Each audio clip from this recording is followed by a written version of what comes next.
How do you figure out what something is made of without ever touching it? How can you possibly read the hidden signature of a molecule from miles away? Well, it turns out all you really need is a beam of light. Today we're diving into an amazing phenomenon called the Raman Effect. So let's take a real-world example.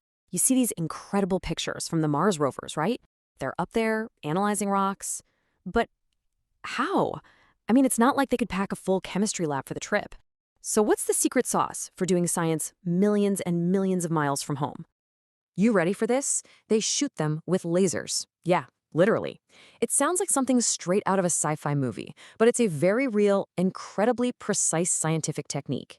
And this amazing idea actually goes all the way back to a discovery from almost 100 years ago.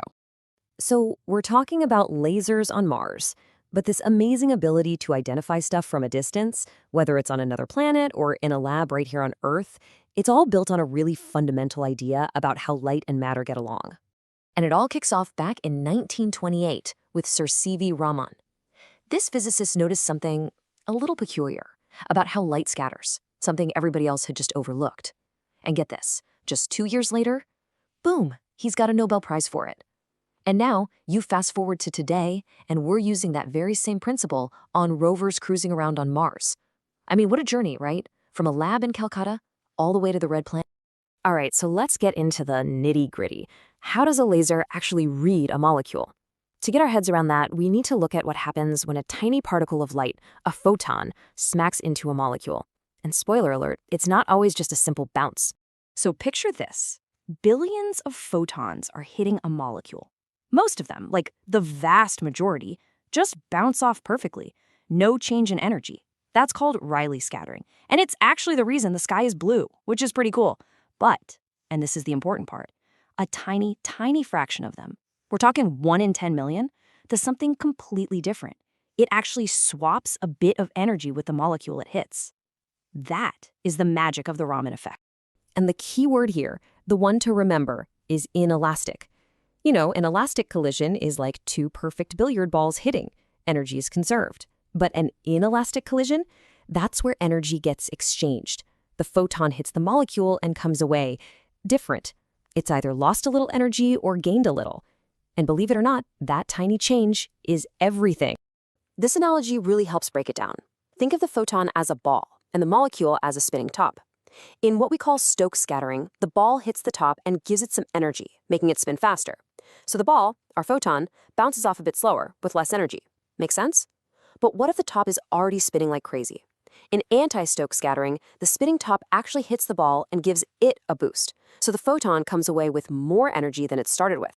Okay, so a photon loses a little energy, or it gains a little energy. The big question is, so what?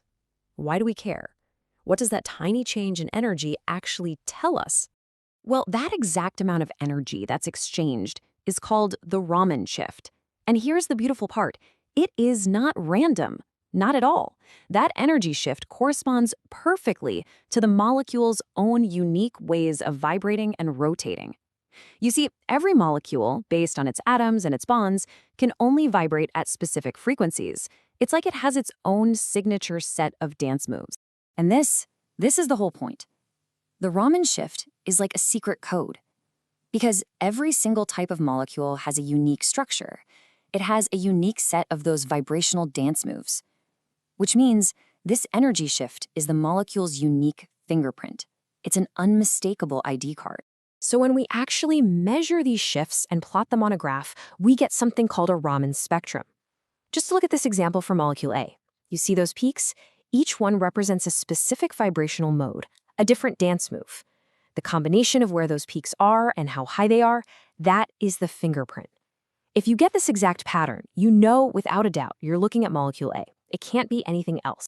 Okay, this is all great in theory, but how do you actually build a machine that can see these tiny, tiny energy shifts? I mean, we're talking about 1 photon in 10 million. How do you even measure that? Well, the setup is actually pretty clever. First, you start with a really pure single-color laser and shine that on your sample. Now, the most important part is step 2. You have to filter out all that boring, unchanged light, the Rayleigh scattering. You got to get rid of it. What's left is that super faint Raman signal. You pass that through something like a prism to split it up by energy, and then a detector reads it. And just like that, you've got your spectrum. You've captured the fingerprint. So we started with lasers on Mars, which is awesome. But where else is this incredible technique used? Turns out its applications are, well, they're everywhere. It has become absolutely fundamental to so much of modern science and technology. I mean, just look at this list. We're using it in nanotechnology to see what we're building, in medicine to study the very structure of DNA, of course in chemistry to figure out what's what. It's even used in telecommunications. Raman amplification helps boost the internet signals that cross our oceans, from remote sensing for security to creating new kinds of lasers. It's a true workhorse of science. And this quote really sums it all up, doesn't it? After all that, nanotechnology, telecom, Mars, it all comes back to one simple, powerful idea: getting the information related to fingerprints.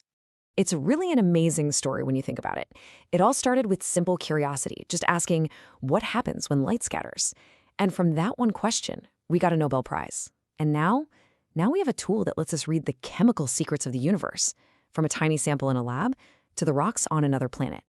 So I'll leave you with this thought. We've taken this fundamental piece of physics and pushed it to places C.V. Raman probably couldn't have even dreamed of. Our lasers are getting stronger, our detectors more sensitive. So if a beam of light can read the makeup of a distant planet today, what other secrets is it going to reveal tomorrow?